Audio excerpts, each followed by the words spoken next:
Hello everyone, we're going to talk about bracketing. What is bracketing? How to find it, how to adjust it, what those adjustments do, and what's the point. It is a nifty tool.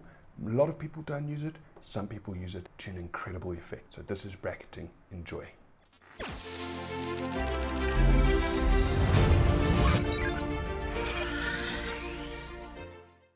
So you can find the bracketing option on pretty much every camera in modern day photography. It's usually shown by a symbol of 3 different images stacked up on top of each other, or simply BKT for bracketing. And what it allows us to do is take more than one exposure or more than one image, if you want to put it simply, and stack them on top of each other and use different areas of different exposures of each image to create the perfect exposure on one image. You might think, why do we need this? Well, let's consider something called dynamic range. Every camera has a different dynamic range to the next one. The more, the better. A camera's dynamic range means how much details it picks up, as far into the highlights, into the bright areas, and to the details it picks up in all the shadows, the dark areas. The further that gap, the more details your camera can pick up. The problem is there is a limit. If you have a very bright sky and a very dark subject, you can't expose each one perfectly in one frame. If you expose the sky perfectly, your subject will get too dark. If you expose your subject perfectly, your sky will get too dark. So what do? You bracket. You take a number of images, one with the sky, the correct exposure, your subject, the correct exposure, and another image of your foreground, the correct exposure. And what this allows us to do is take all the correct exposures of each image and that area and merge them into one photograph. When you click on the bracketing function, the button itself, you will notice that your exposure compensation grid will often get 2 more pointers. And above that will be two numerical values. One of them usually is a number plus the letter F, and the other one is a number value 1.0 or 2.0 or 1.3 or 2.3.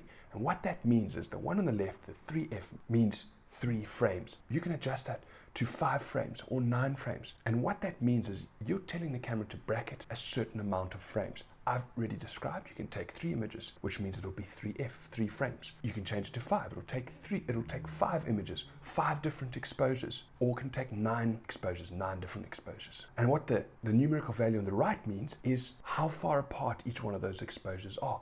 If it's 1.0, it'll be 1 stop of light between each image. For example's sake, if it's 3F 1.0, it'll take 1 frame underexposed by 1 stop, 1 frame neutral, and 1 frame overexposed by 1 stop. If I change that to 2.0, it'll be 1 frame 2 stops underexposed, 1 frame neutral, 1 frame 2 stops overexposed. If I change it to 5 frames 1.0, it'll take 1 frame 2 stops underexposed, 1 frame 1 stop underexposed, 1 frame at neutral, 1 frame at 1 stop overexposed, and 1 frame at 2 stops overexposed. 5 frames in total, 1 stop of exposure apart. Most cameras can actually stack those images inside the body itself and render a single image that should be correctly exposed. However, the best way to do it is to stack it in post-processing.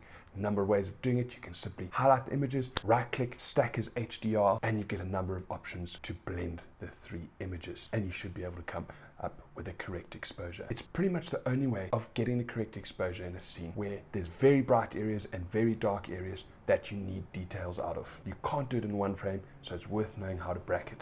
The problem with bracketing is, again, it's taking 3 images or 5 or 9 images. So you don't leave your camera on bracketing and shoot every single scene with the idea that you're going to get the correct exposure because you're bracketing. You'll fill up memory cards too quickly and your camera will buffer. What buffering is when your card runs out of memory, it's trying to process too many frames at once and it can no longer take in any more images. If you were holding the shutter down and all of a sudden a cheetah is running after its prey and your camera decides to buffer, it's probably one of the worst moments a photographer can go through. So don't leave it on bracketing. Use it specifically for scenes that need it. I hope that made sense. That's bracketing.